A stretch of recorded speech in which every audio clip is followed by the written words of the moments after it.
The latest attempts to link Representative Ferdinand Martin G. Romualdez to alleged anomalous flood control projects are not supported by evidence. They do not square with how the national budget process actually works. Despite numerous Senate and House inquiries and other official investigations, no former or incumbent DPWH official has ever identified Representative Romualdez as having participated in the planning, procurement, implementation, inspection, payment, or release of funds for any alleged ghost project. Even former DPWH Secretary Manuel Bonoan, despite all opportunities in the past and who had first-hand knowledge of the department's operations, never implicated Representative Romualdez. Simple lang kung bakit. Because Representative Romualdez was not involved. The issue traces back to the national budget process. Sa prosesong yan, no single person, not even the Speaker of the House, can control.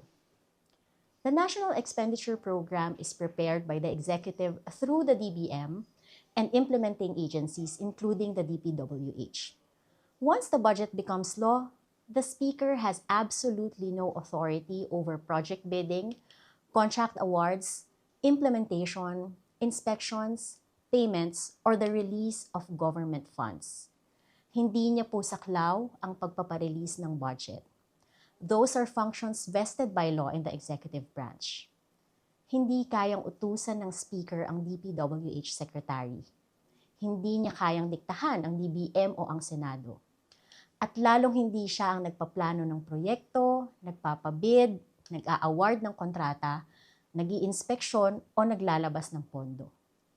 To insist that Representative Romualdez was the mastermind would require the public to believe that one person controlled every stage of the process, from budget preparation to project implementation and fund release. Ang gustong palabasin ng iba, parang iisang tao ang may hawak ng buong gobyerno. Hindi po ganoon ang ating konstitusyon. If there were irregularities in any infrastructure project, then those who actually exercised legal and operational authority should be identified and held accountable. Accountability must follow the evidence, not political convenience. Kung may nagkasala, papanagutin natin.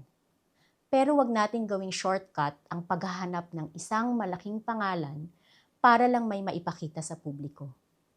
Representative Romualdez is being portrayed as the convenient excuse and political scapegoat despite the absence of evidence linking him to the alleged anomalous projects. At the end of the day, justice demands only one standard. Sa paghahanap ng hustisya, hindi pwedeng mauna ang akusasyon bago ang ebidensya. Sa batas, ang ebidensya ang nagtuturo kung sino ang mananagot. Maraming salamat po.